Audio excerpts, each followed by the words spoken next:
Bismillahirrahmanirrahim. Assalamualaikum warahmatullahi wabarakatuh.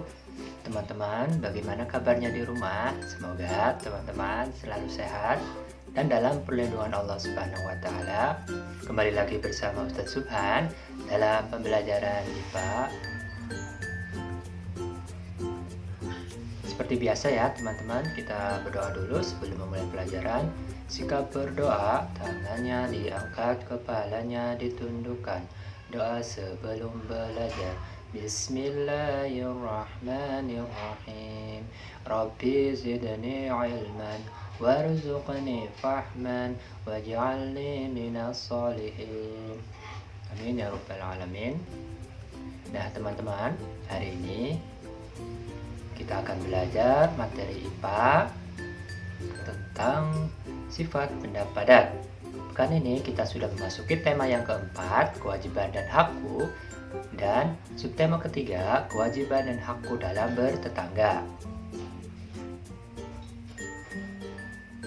Kewajiban dan hak dalam bertetangga. Nah, apa saja kewajiban dan hak dalam bertetangga? Di dalam Al-Quran, Allah berfirman yang artinya, sembahlah Allah dan janganlah kamu mempersekutukannya dengan sesuatu pun. Dan berbuat baiklah kepada dua orang ibu bapak, karib kerabat, anak-anak yatim, orang-orang yang miskin, tetangga yang dekat, ataupun tetangga yang jauh, teman sejawat, ibnu sabil, dan hamba sahayamu. Sesungguhnya Allah tidak menyukai orang-orang yang sombong dan membanggakan diri. Quran Surat An-Nisa ayat yang ke-36.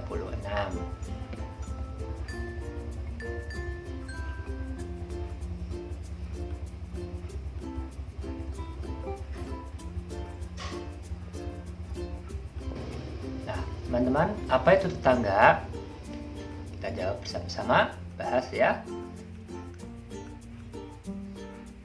Tetangga adalah orang yang tinggal dekat dengan rumah kita. Berbuat baik terhadap tetangga adalah akhlak yang sangat mulia karena diperintahkan oleh Allah dan juga oleh Rasul.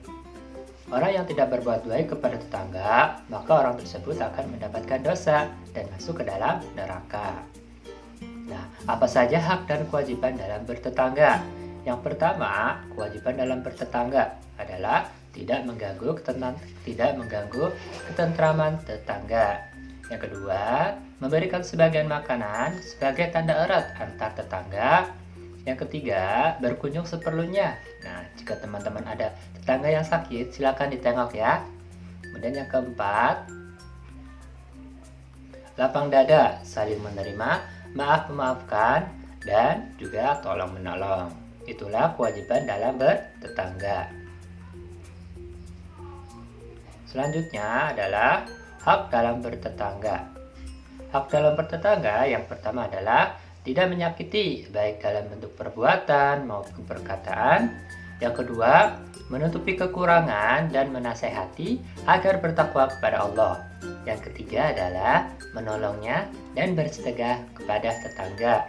Kemudian yang terakhir adalah hendaknya kita berbagi kepada tetangga kita. Itulah beberapa hak dalam bertetangga. Nah, selanjutnya kita akan bahas tentang materi kita hari ini adalah sifat benda gas. Sebelumnya, kita simak video berikut ini ya. Silakan menyimak. Contoh benda gas adalah udara dan asap. Udara tidak dapat dilihat, akan tetapi kita dapat merasakan keberadaannya. Sedangkan asap dapat dilihat oleh mata, baik itu asap pembakaran atau asap kendaraan. Hati-hati ya, jangan sampai kamu menghirup gas itu, karena mengandung zat berbahaya. Oh ya, jika kamu tahu contoh benda gas yang lain, silakan ketik di kolom komentar ya.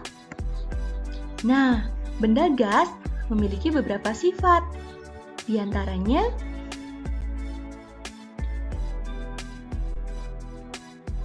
benda gas terdapat di segala tempat. Benda gas yang selalu ada di sekitar kita adalah udara. Di semua tempat terdapat udara, di dalam ruangan maupun di luar ruangan. Bahkan, wadah yang terlihat kosong pun ternyata berisi udara. Manusia dan hewan bernapas dengan menghirup gas oksigen dari udara.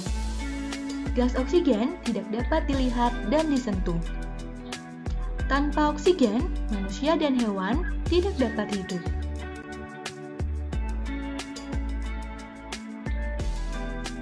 Benda gas, bentuk dan ukurannya berubah-ubah sesuai dengan ruangannya. Benda gas selalu mengisi seluruh ruangan dan mengalir ke segala arah. Coba kalian perhatikan, di dalam balon, bentuk dan ukuran benda gas sesuai dengan bentuk dan ukuran balon. Di dalam ban, bentuk dan ukuran benda gas sesuai dengan bentuk dan ukuran ban.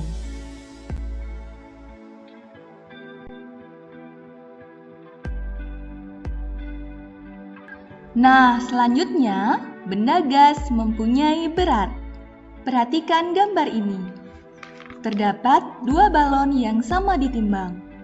Ternyata, hasil timbangannya adalah sama persis. Akan tetapi, saat salah satu balon dikempiskan, maka timbangan langsung tidak seimbang. Hal ini membuktikan bahwa benda gas mempunyai berat.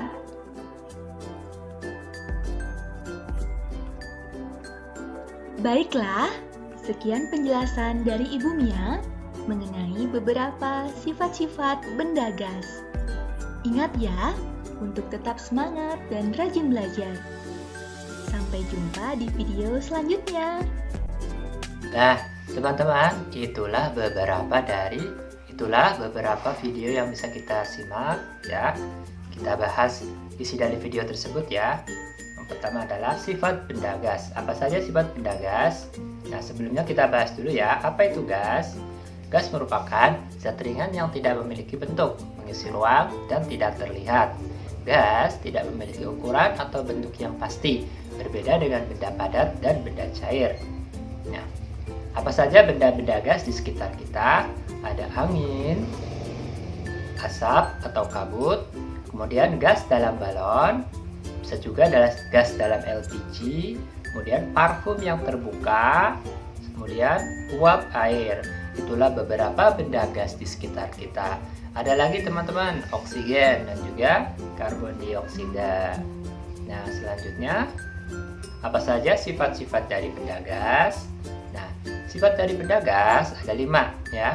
Yang pertama adalah menempati ruang, terdapat di segala tempat, menekan ke segala arah, memiliki massa, serta susunan partikelnya kurang rapat dan kurang teratur. Kita bahas bersama-sama ya, satu persatu. Yang pertama adalah menempati ruang. Sifat gas adalah menempati ruang. Zat gas memiliki sifat yang mampu memenuhi seluruh ruangan. Hal ini dapat kita lihat saat kita meniup balon. Semakin kuat kita meniupnya, maka akan semakin banyak pula udara yang masuk ke dalam balon tersebut, sehingga balon tersebut akan dapat mengembang, maka udara telah memenuhi seluruh ruangan dalam balon tersebut. Kemudian yang kedua adalah memiliki massa atau berat. Contohnya, ban motor atau ban mobil yang sudah terisi udara tentu akan dapat merasakan saat ban diangkat. Pasti ban tersebut akan berubah menjadi sedikit berat dibandingkan dengan ban yang masih kempes. Selanjutnya adalah menekan ke segala arah. Sama seperti air, udara, atau gas juga menekan ke segala arah. Nah, benda gas mampu menekan ke segala arah. Zat gas tidak hanya menekan ke satu arah, melainkan mampu menekan ke segala arah. Contohnya adalah ketika kita meniup sebuah balon atau kantong plastik, maka kantong atau balon tersebut akan mengembang ke semua arah karena gas yang ditiupkan oleh balon itu akan tertekan. Selanjutnya adalah gas itu atau udara itu terdapat di segala tempat. Nah, pada dasarnya benda gas dalam setiap waktu dapat kita temukan di mana-mana, di rumah, di jalan, di lingkungan atau manapun. Nah, seluruh ruangan kosong dimanapun berada tentu akan ditempati oleh benda gas atau udara. Nah, contohnya adalah kita melihat bahwa ada sebuah kotak kosong. Nah, kita lihat ternyata di dalamnya itu terdapat banyak udara. Ketika kita buka, pasti akan ada sedikit uap udara yang akan keluar. Selanjutnya adalah perubahan wujud benda. Nah, teman-teman, benda gas mempunyai banyak perubahan ya. Salah satunya adalah mengkristal. Apa itu mengkristal? Mengkristal merupakan perubahan wujud benda gas menjadi padat. Contohnya adalah ketika kita memanaskan sepeda motor. Nah, kita lihat di dalam knalpot tersebut, nah, ada sedikit kerak-kerak hitam. Itulah proses mengkristal dari perubahan wujud gas menjadi wujud padat. Kemudian mengembun. Apa itu mengembun? Mengembun merupakan perubahan wujud benda gas menjadi cair. Contohnya adalah ketika kita melihat pagi-pagi dalam sawah, tanaman tersebut ada sedikit uap-uap air di dalam tanaman itu. Nah, di dalam padi. Nah, itu adalah proses mengembun dari proses perubahan benda gas menjadi benda cair. Kemudian menyublim. Menyublim adalah perubahan wujud benda padat menjadi benda gas. Contohnya adalah ketika kapur barus. Kapur barus ketika kita diletakkan di suatu tempat terbuka, kapur barus itu akan hilang, lama-lama akan lenyap. Ini karena adanya proses menyublim, ya, proses dari benda padat ke benda gas. Kemudian yang terakhir adalah menguap. Menguap merupakan perubahan wujud benda cair menjadi benda gas. Ya, contohnya adalah ketika kita memasak air. Ketika kita memasak air, kita lihat ketika air sudah matang, pasti akan keluar uap-uap air, uap-uap udara. Itulah yang disebut proses menguap. Nah, itulah beberapa yang bisa kita pelajari. Kita ambil kesimpulannya ya. Yang pertama adalah benda gas adalah zat ringan yang tidak memiliki bentuk, mengisi ruang, dan tidak terlihat. Yang kedua, contoh benda gas. Nah, contohnya ada oksigen, karbon dioksida, angin, asap, aroma parfum, gas LPG. Ya. Kemudian, sifat-sifat benda gas itu menempati ruang, menekan ke segala arah, dan juga memiliki massa. Terakhir adalah perubahan benda gas itu ada yang namanya mengkristal dan mengembun. Mengkristal adalah proses perubahan benda gas menjadi benda padat, sedangkan mengembun proses perubahan benda gas menjadi cair. Itulah beberapa kesimpulan yang bisa kita ambil. Nah, untuk hikmahnya di dalam Al-Quran Al-Hijr ayat 22 yang artinya, dan kami telah meniupkan angin untuk mengaminkan tumbuh-tumbuhan, dan kami turunkan hujan dari langit, lalu kami beri minum kamu dengan air itu, dan sekali-kali bukanlah kamu yang menyimpannya. Nah, maksudnya adalah guna angin bagi makhluk hidup penghuni bumi sama dengan air. Nah, angin dan air itu sama-sama berfungsi buat manusia. Air bisa mengurangi panas di permukaan bumi, sementara angin mampu mengurangi panas akibat pancaran sinar matahari. Keduanya seperti sudah bekerja sama, sehingga mampu menyediakan kehangatan di permukaan bumi sampai batas yang sangat bermanfaat bagi kehidupan. Nah, pergantian keduanya seimbang, seperti yang dirasa sekarang ini. Bumi menjadi aman, subur, berkecukupan air, dan bisa dibangun peradaban di atasnya. Itulah mekanisme kehendak Allah di semestanya. Selain itu, angin juga berfungsi untuk kehidupan manusia. Seperti ketika akan berlayar, kita memanfaatkan angin. Kemudian, angin juga itu membantu ketika kita mencuci atau menjemur pakaian. Angin itu akan membantu mengeringkan pakaian. Itulah beberapa fungsi dari benda gas tersebut ya teman-teman.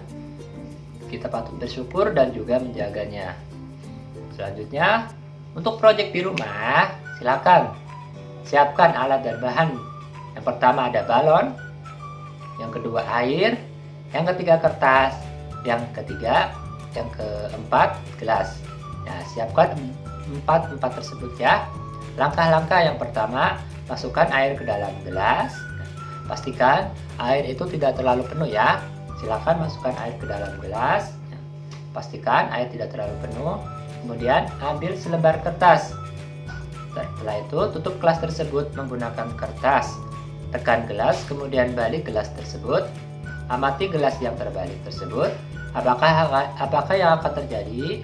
Apakah air terjatuh atau tidak? Kemudian tuliskan hasil percobaanmu di buku tulis. Setelah itu, teman-teman ketika melakukan percobaan, silakan dokumentasikan percobaanmu menggunakan video dengan durasi 5 menit ya. Kemudian untuk proyek yang kedua, nah silakan teman-teman ambil balon, lalu tiup balon tersebut. Setelah itu, setelah sudah terisi, lepaskan balon. Nah, ketika sudah lepaskan, apakah yang akan terjadi? Nah, tuliskan percobaannya pada tabel di bawah ini. Yang pertama, apa yang terjadi dengan udara di dalam balon ketika balon dilepaskan? Silakan diisi. Yang kedua, mengapa balon mengembung? Silakan diisi. Dan yang ketiga, apa yang berada di dalam balon tersebut? Selamat mengerjakan ya, insya Allah mudah. Nah teman-teman, terima kasih pembelajaran kita sudah tuntas. Semoga apa yang Ustadz Subhan sampaikan bermanfaat buat teman-teman. Insya Allah ilmu yang kita pelajari itu akan berguna bagi teman-teman kelak ya. Mohon maaf jika ada kata yang tidak berkenan di hati teman-teman. Sampai jumpa di pembelajaran IPA berikutnya. Mari kita tutup pembelajaran hari ini dengan membaca doa. Bismillahirrahmanirrahim. Allahumma arinal haqqa haqqa warzuqna tibaa wa arinal batila batila warzuqna jinaba. Amin. Sekian dari Ustadz Subhan. Assalamualaikum warahmatullahi wabarakatuh.